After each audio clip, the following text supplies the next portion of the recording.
Y'all know what's going on. It's time for another episode of Doing Time with Joe. I'm your host, Joe Baker. Check this out, y'all. In the last episode, I told y'all how Steven had manipulated his way all the way to the top. Now he's the nine on the whole compound.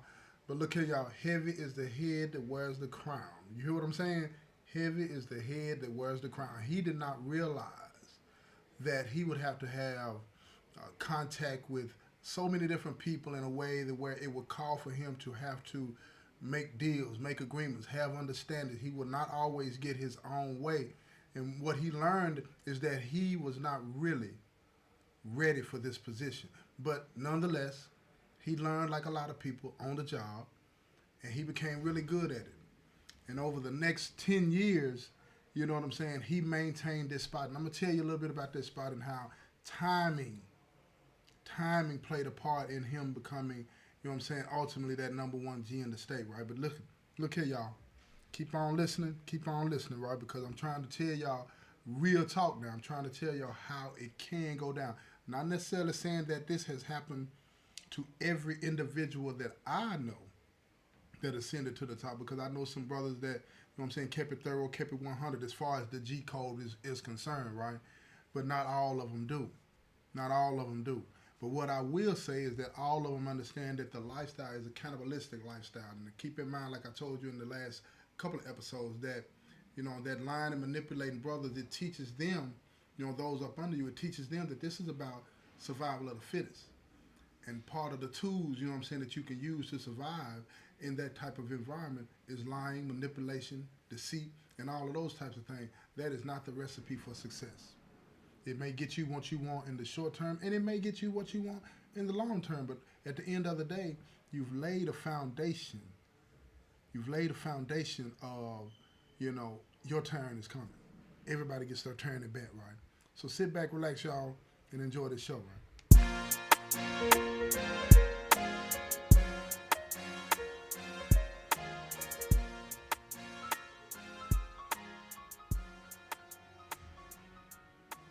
Now check me out. Like Steven, he's the nine, right? He's running the compound.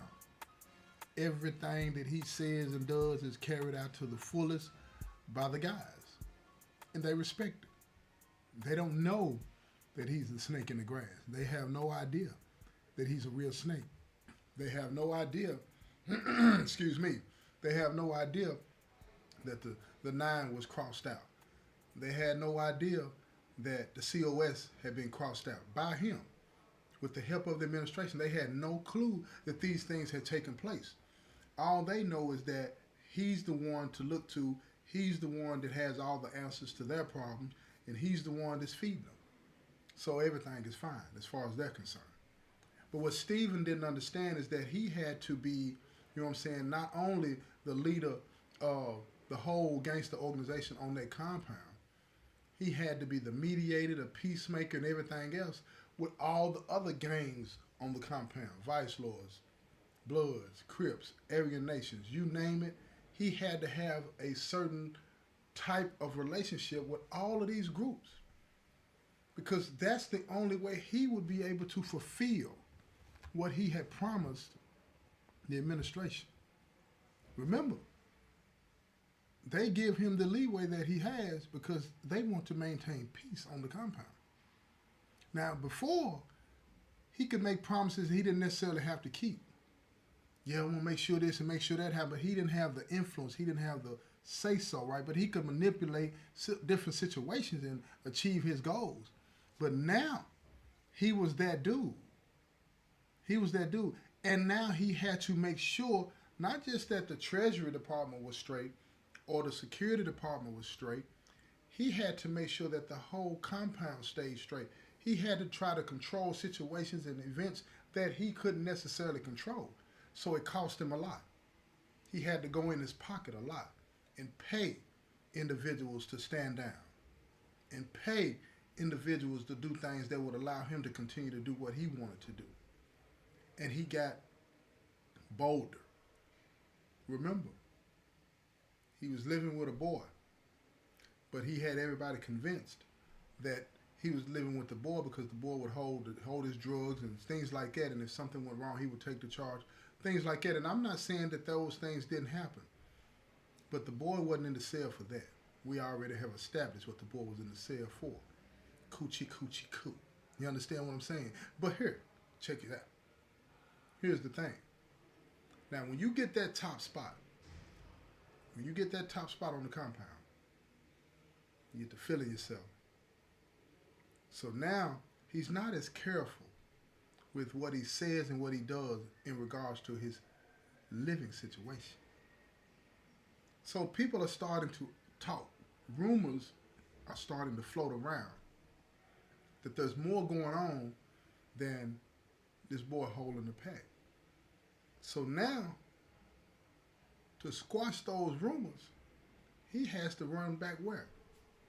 To the administration. The individuals that within his own ranks that are talking, he would get rid of with the help of the administration. But he couldn't get rid of everybody.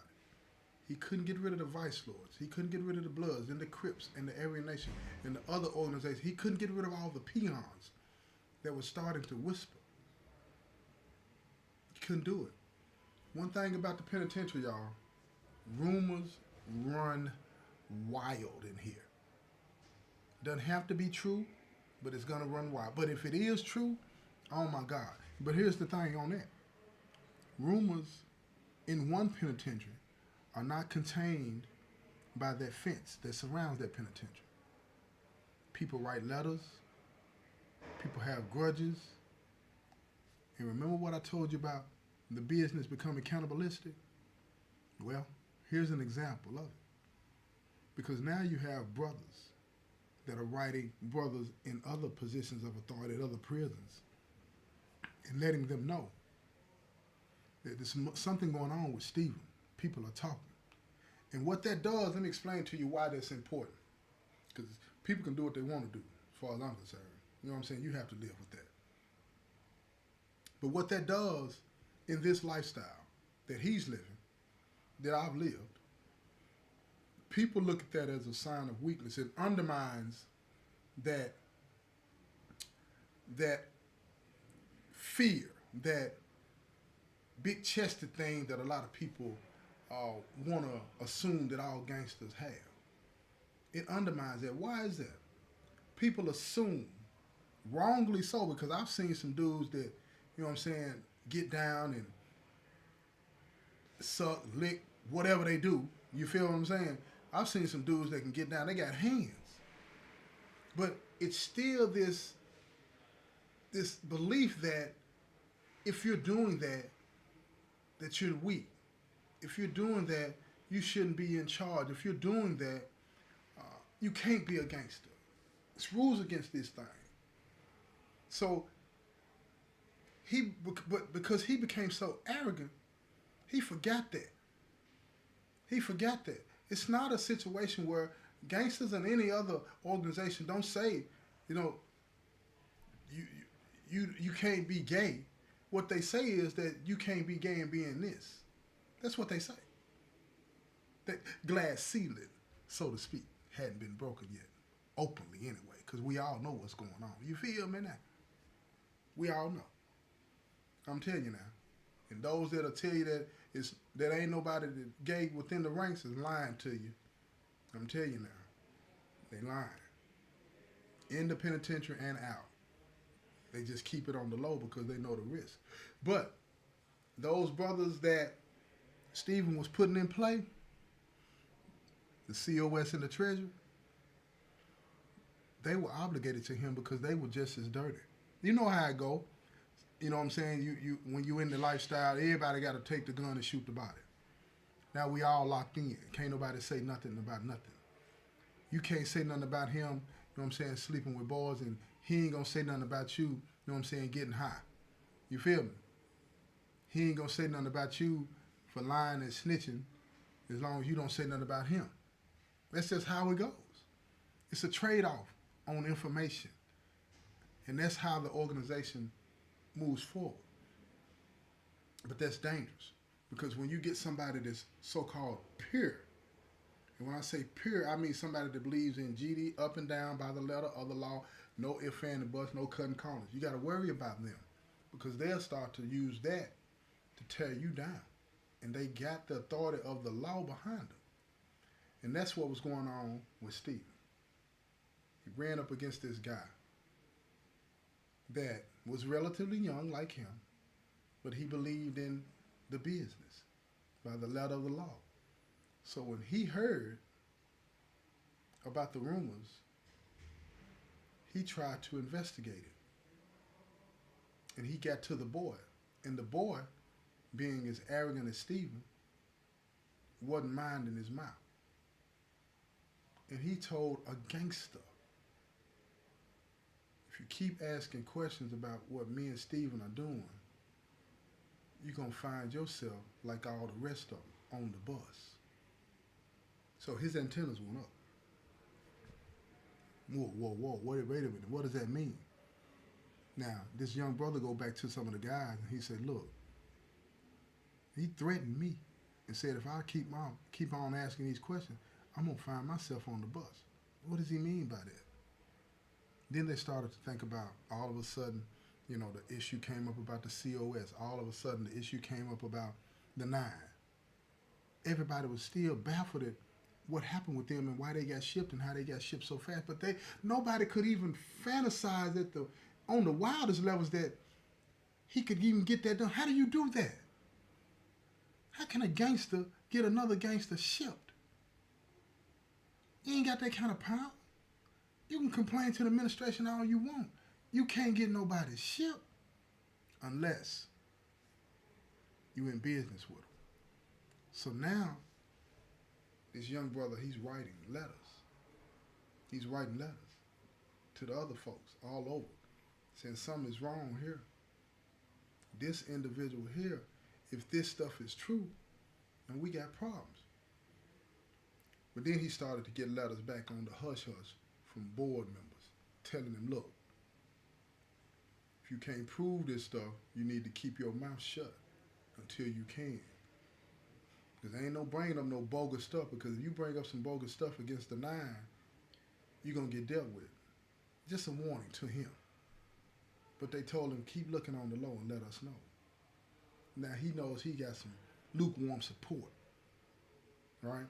Got lukewarm support from a board member to keep looking, to keep trying to figure out what's going on. Because people are asking questions.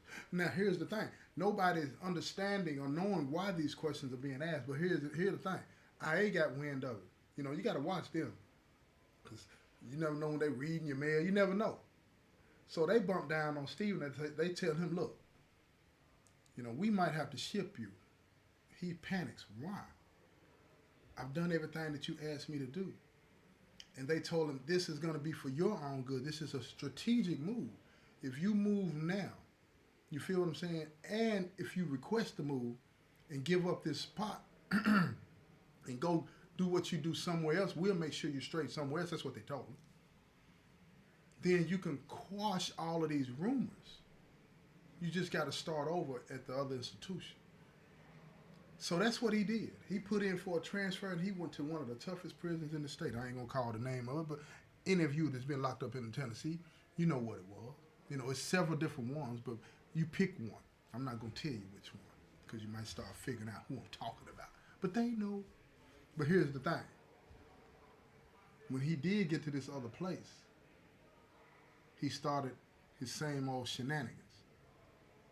He didn't immediately start looking for no boy, but he was so wrapped up in that, he thought he had to have it. But he did get within the ranks, and everybody liked him. He was smart. He did his thing. So he helped out a lot. So again, he started helping the treasurer. They didn't appoint him to work with the treasurer. He just started helping the treasurer because that's what he was good at. He's trying to find a way in, y'all. That's how it goes. But they had already been told about it. So they just watched him. They welcomed him into the ranks, but they watched him. And he did help out the treasury, and he did get some things straight, and they started making money. So some of the same connections that he had, on the streets, he started to use those same connections within the org at this new institution that he was at. And while he was at this new institution, he was doing his thing. And at the end of the day, the money that was being made, everybody was benefiting from it. But they didn't want to give him a position because they was concerned that some of this stuff might be true. some of this stuff might be true about him. What do you do? What do you do if it's true? Nobody was sure. So Stephen, he bought his time. He bided his time. Bided his time. He waited in the cut patiently until one day they really did need him. But he told them, I don't want it. I don't want it. He plays the long game, y'all. I don't want it. I don't want the spot. But then there was a boy. It was this boy that was cool with the folks. They sent him at him. Stephen wasn't stupid. He peeped the game. But this is what he told the boy. Look here. I know they sent you. But I know you really want to do it too.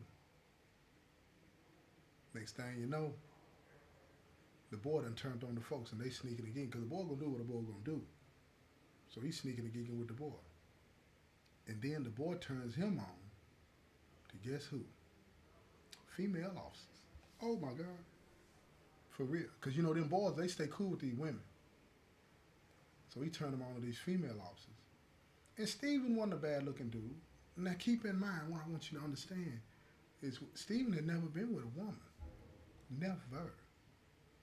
So when he turns them on to these female officers, they're looking at him like he's a boy too. So he's no threat.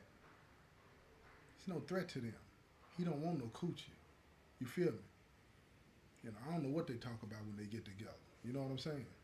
It's not my bag. But anyway, he's talking to these females and he started to realize he's attracted to them too. And they look at him like he's not a bad looking dude. You feel what I'm saying? They're with it, you know. So guess what happens? He ends up with one of the females and he likes it. Now he's starting to question some things about himself. But this ended up helping him because the word got around that he's got offers of such and such. Now people starting to doubt the rumors because the boy that know the folks ain't turned on him either. So now his secret is solidified with the family, you know what I'm saying, with the boy, because the family believe in all. He can't be doing that and got this. And nobody's turned on him yet, and they don't know to turn on him. But he won't take a position. But this boy's reputation, this Stephen's reputation throughout the state was so intact that he was so smart with that money, that he was so smart, you know what I'm saying, with the decisions that need to be made about the family, that he continued to be called upon in a respectful way. He continued to be called on in a respectful way. And when I heard about it, when I started to hear about it, I was like, man, he's smart because that's what I do. I deal with money. I was like, yeah, that's what's up. We corresponded a few times, you know what I'm saying? And I'm like, look, just keep doing you. But I know how the business is. It's cutthroat. And he was surviving where others were not. That's what he was doing. So for the next 10 years, Stephen went to several different prisons, solidifying, you know, his name, his reputation, and he got put in a position. Now let me tell you something about taking over, about becoming a leader in the organization. The main ingredient is being prepared for the opportunity that's going to come. It's all about timing. It's all about timing. If enough people know about you, inside and outside of prison, and a position opens up, they're going to start asking who is qualified, who is respected. That's the main thing above the qualification, y'all. Who's respected by the majority of the fam? Who's got a good name with the majority of the fam? And for the next 10 years, like I said, from the time he left that first institution till, you know, before he got ascended, he had cleaned everything up. He still messed around with boys, but he also messed around with women too. And everybody knew his name. Popular dude, good dude, solid dude, as far as everybody knew. Because when you're talking about GD, when they say somebody's solid and good and honest and all this and that, it's a totally different set of rules. See, saying somebody's an honest gangster is different than saying somebody's an honest citizen in the street. See, an honest citizen in the street is going to be somebody that's trustworthy, is going to tell the truth and going make sure the neighborhood is safe, this and that. An honest gangster is somebody that lives by GD rules. You understand what I'm saying? That don't mean telling the truth all the time. Don't be fooled. Don't be fooled. Don't be fooled. GD has a different set of rules that they live by, a different set of guidelines that make you solid. And if you solid by those rules, you most definitely not going to be, in most cases, solid by civilian rules. You feel what I'm saying? The world rules. What goes on in the real world? Nah. What makes a good gangster don't make for a good public citizen, y'all. Remember that. What makes a good gangster don't make for a good public citizen.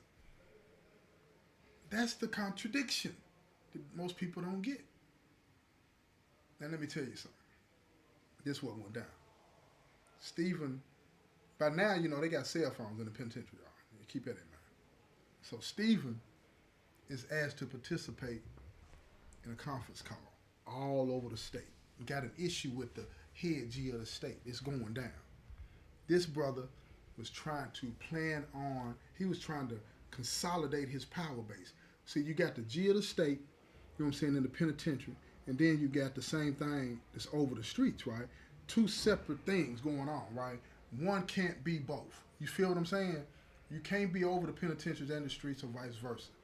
But the brother that was in the penitentiary, he wasn't hearing that.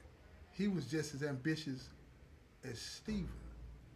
And he was trying to consolidate, and he was having people knocked off out there. Some things was going on, for real. Some things was going on, and he got caught. And the call came down, because then one thing about GD, everybody's subordinate to somebody. You understand what I'm saying? Everybody's subordinate to the chairman in their governing body. And when them brothers found out what was going on, they made some decisions. He got to go. I'm talking about the G of the state. He can't have that spot and keep doing what he's doing. So the decision was made. Now the spot is blank. It's vacated. Stephen's name came up as a possible candidate. He's put in work. He in his 30s now. Everybody know him. You know what I'm saying? He's had some sketchy incidents in his past. But everybody looking at him now like he that dude. He can make it work. Smart. Know how to get money. All of those kind of stuff. Everybody ain't going to be 100% liked. But he was liked by most. But he didn't get the spot. He didn't get that top spot. So, look, I'm going to tell you. He's getting close, but he ain't got that top spot yet. So y'all check me out. Tune into the next episode, I'm going to tell you, because it's finna happen. He's finna get what he wants, but he don't even understand that what he wants is not what he needs. But he's getting ready to get it. So y'all stay tuned. Don't go nowhere. You know what I'm saying? When it comes to these episodes, tune in tomorrow because it's going down. And I'm going to let you know how this thing continues to move forward, right? But before I go, again, check out the new book me and Boo got coming out called Rivals, right?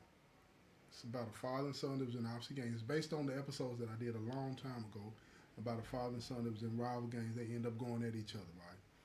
This thing really breaks down the generational gang violence that a lot of people have to deal with in their families. You feel what I'm saying?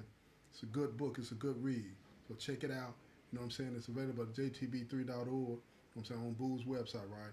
Y'all know what it is. So check that out. This has been another episode of Doing Time with Brother. I'm your host, Joe Baker. And I say peace, y'all.